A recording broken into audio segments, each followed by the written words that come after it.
I was going through the tradition of what is called free jazz, so I was very influenced at a certain point by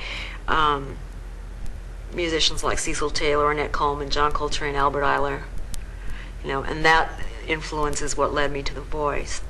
It is an instrument. It's an instrument that I've refined through a lot of years of, let's say, athletic training, but also I was born with it, so it's something I wanted to preserve through all the kind of musics I've been singing. My father had a gospel choir that came to the house, and I played piano with them, and so I came up hearing the music. I come back to the idea of being able to be a medium for the sound that I hear. I work in every conceivable way except that I don't notate it as music. I mean, per se, like notes. Now, I just never have really done that.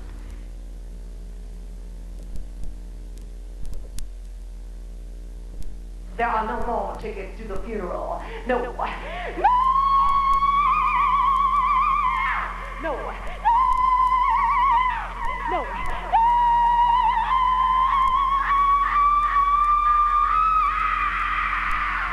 No more tickets to the funeral.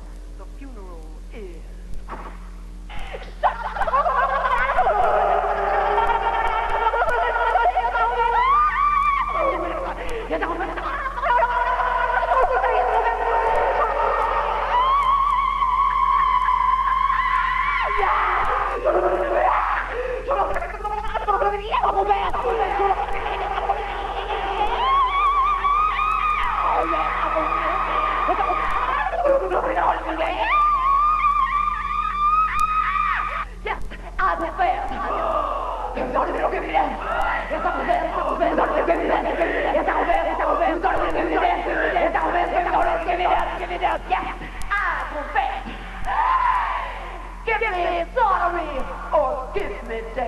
In Plague Mass, and on that holy day and on that bloody day, were you a witness? Were you a witness?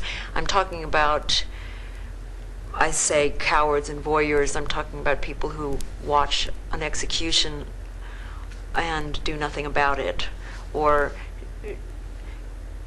just taking the position of a crucifixion. I'm showing the blood and the bones and the muscle and hanging flesh and the ugliness of the crucifixion, in which a person's back is broken vertebrae by vertebrae, and it's a very long death, very long drawn out death.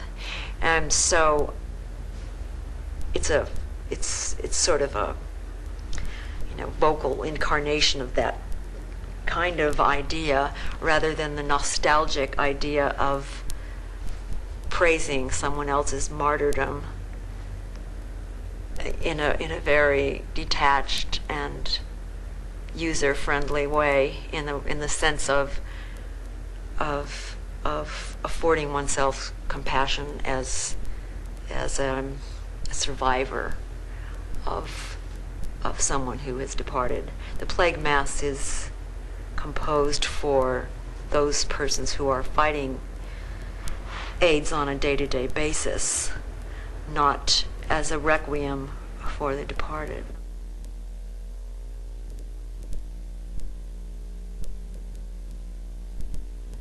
Let us bow the guilty forward, hang the sinner and the coward, let them burn on Judgment Day.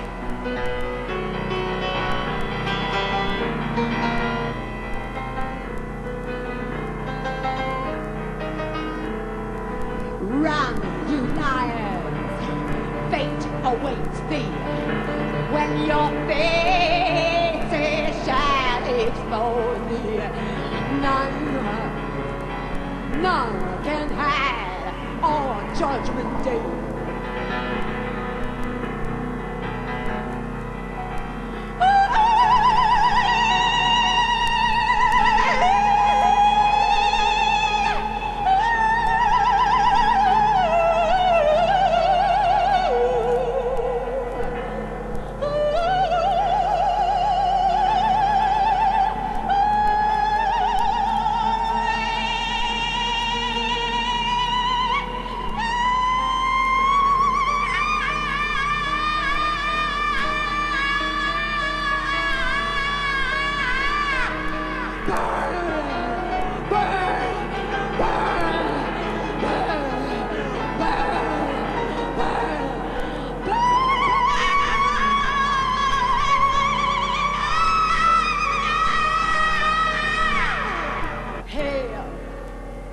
the saints of Judgment Day. Judgment Day, the just and the unjust are lined up together and separated then to see who goes to eternal hell and who goes to eternal heaven. And so in a way, I'm having a satanic laugh at it because and reversing that position. So those who have been tortured on earth now are the judges of those who have perpetrated their suffering, and it's kind of like a Bosch painting, and per se, it's really a last laugh in a way.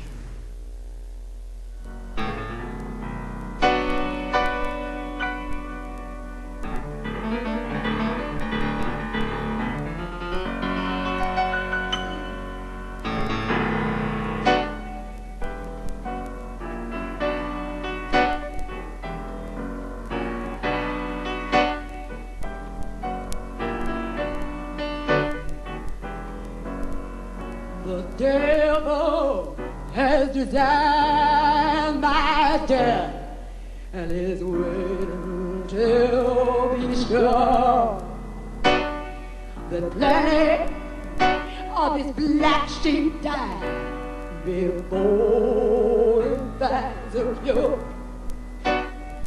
Oh, Lord Jesus, do you think I serve my time? The 8 legs of the devil now are crawling up my spine.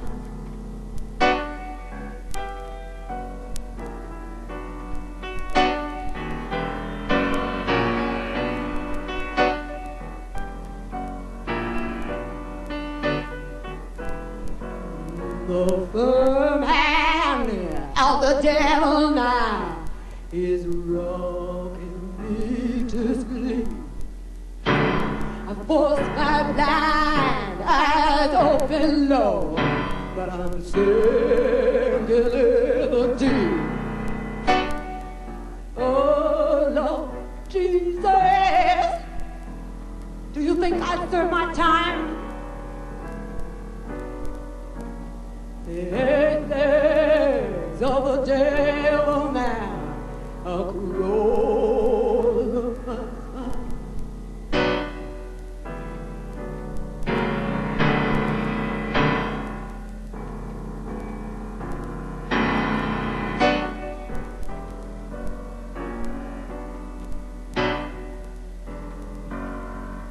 I go to sleep each evening now, dreaming of the grave, and see the grave I used to know